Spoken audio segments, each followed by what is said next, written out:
Next, Senator Hassan. Oh, thank you, Mr. Chair, and Secretary Kennedy, thank you for being here.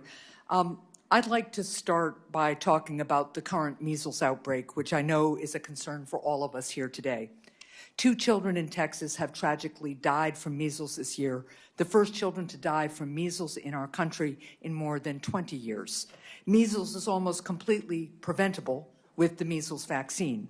As you know, it's critical that families hear directly and clearly from healthcare leaders about how they can best protect their children. So, Mr. Secretary, I'd like to give you an opportunity to say clearly here today to any parents who are watching that the best way to protect their children from measles is to vaccinate them. Yeah, I've said that the best way to stop the spread of measles is through vaccination. But I would say this. We have handled this measles outbreak. We get a measles outbreak every year.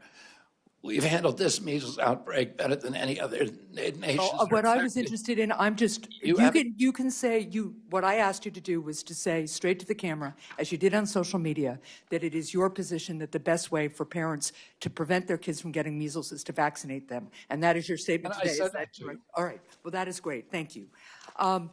Now, you lead the nation's health department, so let me ask you a couple of questions. Do you think HHS should employ anyone who has endangered the health of children? No. You hired David Geier to lead autism research at HHS, an individual who fraudulently posed as a doctor and gave dangerous medications and medical tests to children with autism. According to the state of Maryland's investigation, David Geier, who has no medical license or training, gave hormone blocker injections to children with autism who were as young as 8 years old, which the Maryland Board of Medicine said poses a substantial risk of harm. Secretary Kennedy, yes or no, will you fire David Geier? First of all, what you're saying is not true. And we did not hire David Geier to manage autism research at HHS. So what is his job? What is his job then? You just said some very defamatory things about a person who, by the way. So let me just be clear for the record. Those charges, Senator, I am going to correct the record on this. Let me tell you what the record says, and then I will hear from you. Last week, when Mr. O'Neill was here in his confirmation hearing, I submitted for the record the charge that the state of Maryland laid out. Now, if you'd like also for me to submit to the record with unanimous consent today the findings of the state of Maryland, which fined him $10,000 for practicing medicine without a license. He does not have a medical license, and for providing and instructing and giving children hormone blockers. That is what the finding of the Maryland Department, the state of Maryland, its medical licensing board was. And I'll submit that for the record, I hope with unanimous consent. I'm assuming that you don't know what I'm about to tell you, or you wouldn't say something that was so dishonest.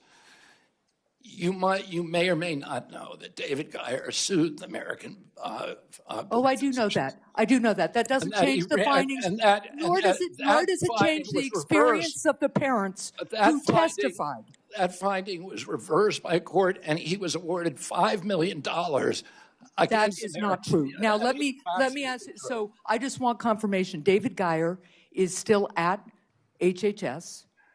I wrote you a letter about this a month ago, and you have not responded. Well, I apologize for that. That's our bad, and I will respond. But David Geier is not managing autism research. So what is his job? What is his job at HHS? This is somebody who gave parents the impression that he was a doctor and gave hormone blockers to children as young as 8, telling them that hormone blockers would somehow magically help their kids with autism.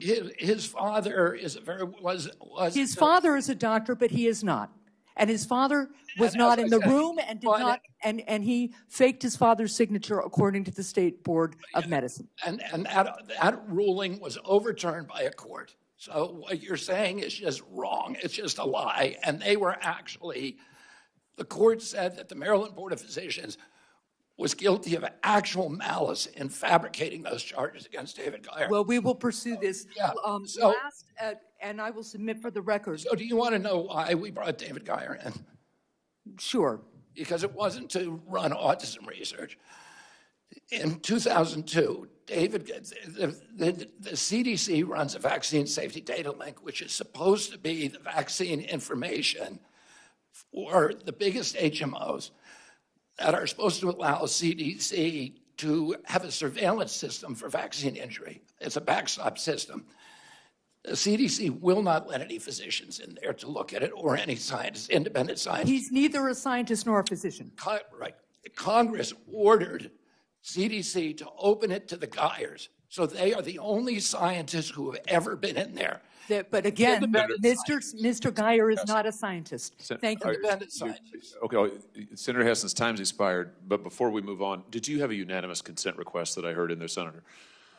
Thank you, Senator Hawley. I did. A unanimous consent request for the printout of the website that shows Dr. Geier is not Dr. Geier, that's his father, Mr. Geier, is employed, and also a unanimous consent request for the finding from the Board of Licensing in Maryland. Without objection to both of those. And now, Mr. Kennedy, before we get to my time, do you want, if you'd like to finish your response, go ahead, and then I'll recognize myself. David Geier is the only living independent scientist who's seen the VSD inside. There's been a lot of monkey business with the VSD, including allegations of fraud. And he was hired by an independent contractor not as an HHS employee, but by an independent contractor to look at the documents that we were getting to the VSD to see if they conformed with what he saw between 2002 and 2016. And that's the only reason that he was brought in, to see if there was, there's so much information that has disappeared from that database. The only way we could find out what information disappeared was because he was the one guy who saw it. And just let the record show he's not a scientist. Thank you very much. All right.